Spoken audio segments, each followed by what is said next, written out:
Saludo nuevamente a todos mis hermanos, a toda la iglesia del Señor Jesucristo en este día miércoles 10 de enero del año 2024.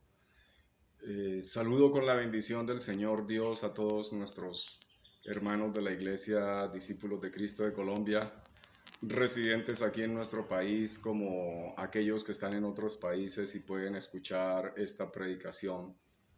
La alabanza se la damos a Dios. Y gracias por usted, mi hermano, que ha querido compartir esta palabra y lo insto a que pase con sus contactos este video para que ellos puedan oír la bendita palabra del Señor y todos podamos apreciar el Evangelio de la gracia y el Evangelio de la salvación. En este día nuevamente ese permiso de Dios deja que mi madre esté aquí para darles el saludo que ella siempre tiene y a continuación lo vamos a escuchar.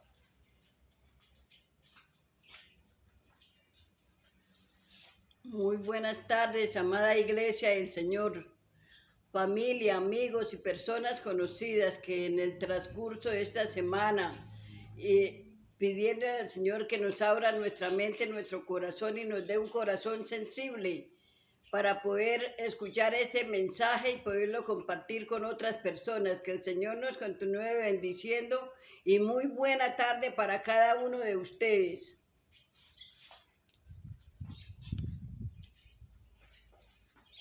Una vez más, la alabanza la doy al Señor porque somos la iglesia de Cristo y en la iglesia de Cristo está la expresión sencilla de cada uno de sus miembros y esa es la iglesia del Señor, gente que fluye desde lo que Dios le ha dado.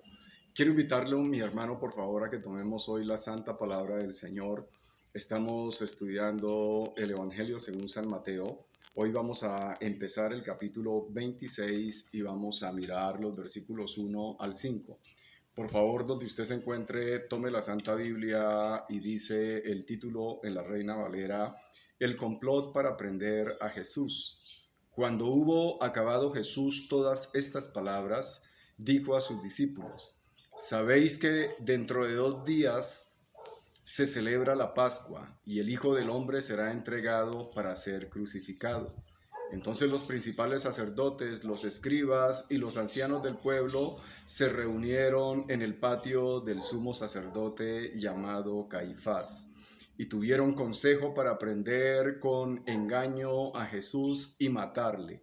Pero decían: no durante la fiesta, para que no se haga alboroto en el pueblo. Amén.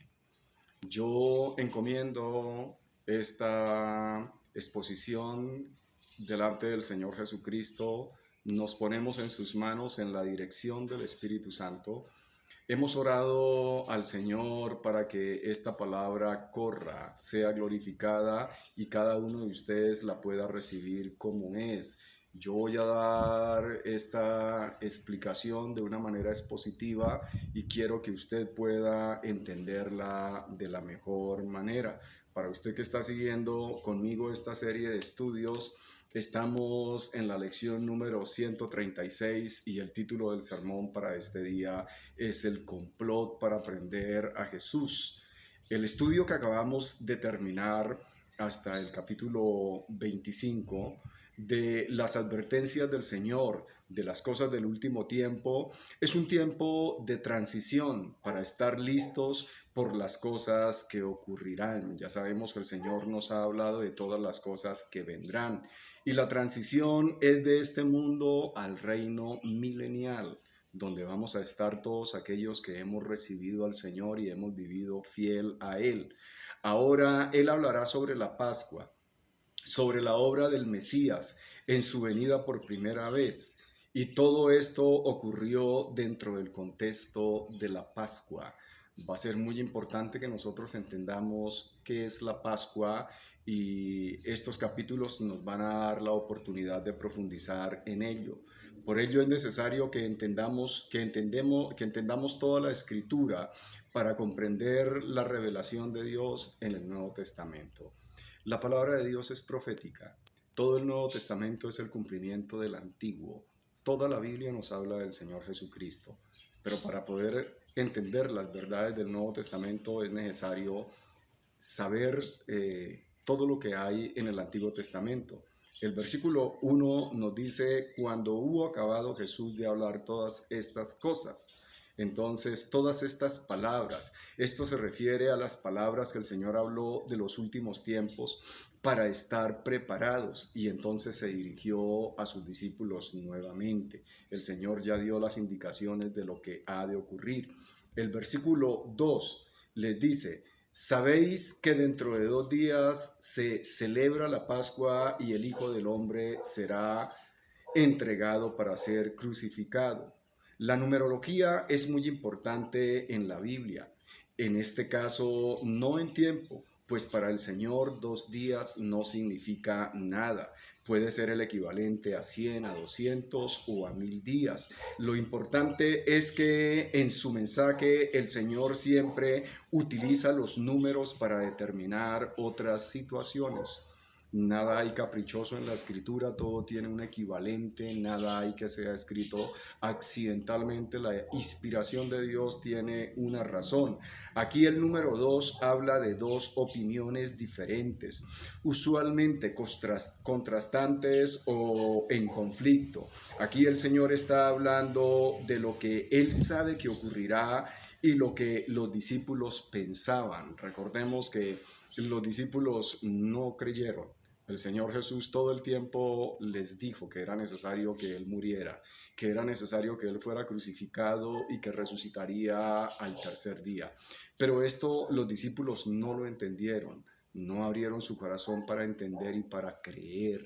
Ellos solamente creyeron hasta después de resucitado el Señor, porque aún viéndolo resucitado no creían. Pero sabemos que había un propósito de Dios en que ellos se mantuvieran así, para que después pudieran creer que todo lo que había hablado el Hijo de Dios era absolutamente verdad. Después de 2 días, entonces habrá un conflicto a la hora de entender el significado de la Pascua entre el Señor Jesús y sus discípulos, porque el Señor Jesús sabe todas las cosas, pero los discípulos no habían querido entender. El versículo sigue diciendo, y el Hijo del Hombre será entregado para ser crucificado. Entonces, si no entendemos lo que dice el Antiguo Testamento sobre la Pascua, nos perderemos de su significado en el Nuevo Testamento. La Pascua nace en el Antiguo Testamento y todo esto tiene una significación altísimamente importante sobre la obra del Señor Jesucristo. La Pascua era la preparación para la redención. Lo segundo es que la Pascua se relaciona con la muerte, porque en la Pascua algo tiene que morir y hay una decisión que tomar. El que muere puede ser el cordero de la Pascua o el primogénito del hogar. Tenemos que remitirnos entonces a Éxodo, capítulo 12, versículos 5 y 7, que nos dice de la siguiente manera: el animal será sin defecto, macho de 1 año, lo tomarás de las ovejas o de las cabras, y lo guardaréis hasta el día 14 de este mes, y lo inmolará toda la congregación del pueblo de Israel entre las 2 tardes, y tomarán de la sangre, y la pondrán en los 2 postes y en el dintel de las casas en que lo han de comer. Esta descripción, cuando nace la Pascua, el Señor la está diciendo con un cordero, con un animal y lo que hay que hacer. Pero realmente esto es algo hacia futuro de lo que iba a ser el Señor Jesucristo, que es el Cordero de Dios que quita el pecado del mundo. Era necesario poner la sangre para que no hubiera muerte de primogénitos.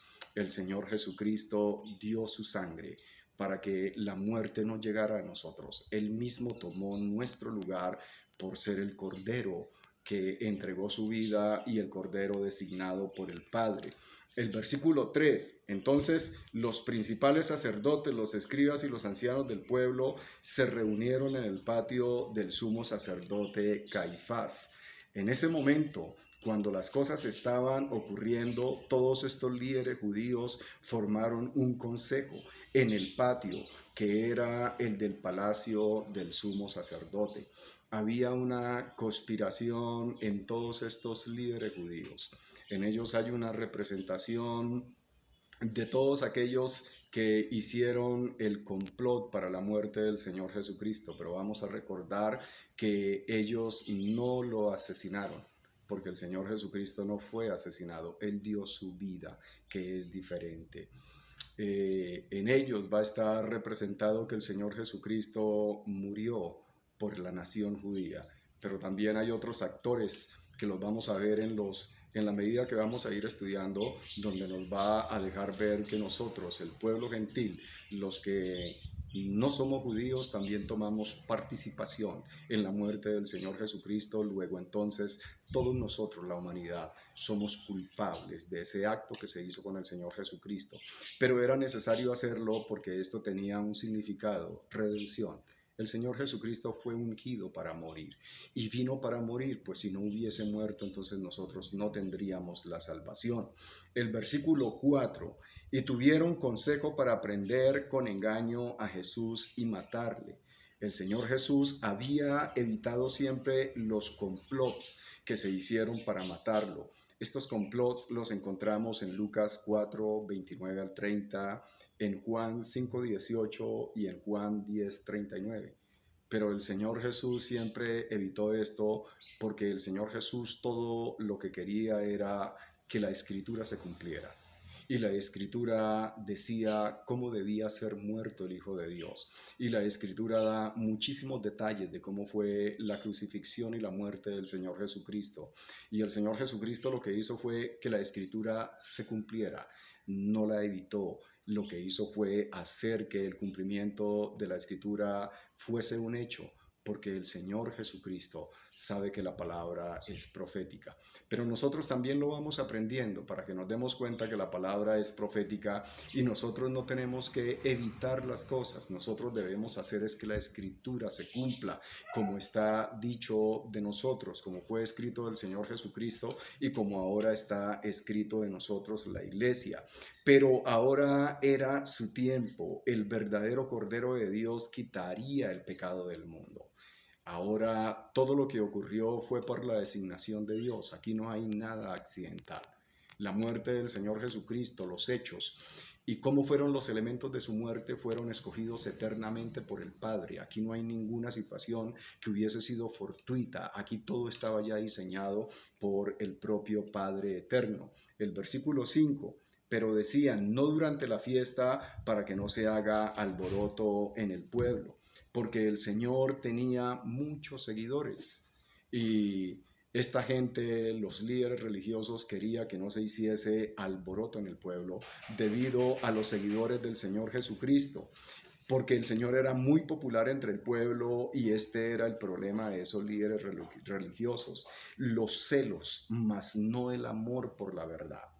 Ellos hicieron todo esto por envidia, porque el Señor Jesucristo tenía autoridad y al Señor Jesucristo lo seguía la gente y ellos estaban llenos de celos y de envidia del Hijo de Dios. Por ello lo hacían mediante trampa y engaño. Por ello hasta el capítulo 28 todo ocurrirá dentro del contexto de la Pascua para hallar el significado del sacrificio del Hijo de Dios. Todo lo vamos a ver y nos vamos a dar cuenta que todo ocurre dentro de la Pascua, porque la Pascua es la fiesta de la redención. Y todo esto ocurrió porque la Pascua se hizo para que todos los hechos del Señor Jesucristo en su muerte por nosotros fueran tal cual como fueron descritos en la antigüedad, en este caso en Éxodo capítulo 12. Acá la participación del hombre es mediante la dirección de Dios, pero todo está escrito y todo está determinado es por el Señor Dios. El que ellos no quisieran alboroto era por la misma designación de la Escritura. Voy a pedirles que oremos. Eterno Dios, gracias por tu palabra viva y eficaz y ayúdanos a creer en la obra tuya, en Jesucristo nuestro Señor. Amén. Muchísimas gracias, mis hermanos, por oír esta palabra, que les sea de grande bendición. Reciba un abrazo de su servidor y amigo, que el Señor Dios me los bendiga y estamos pendientes y nos vemos en la próxima.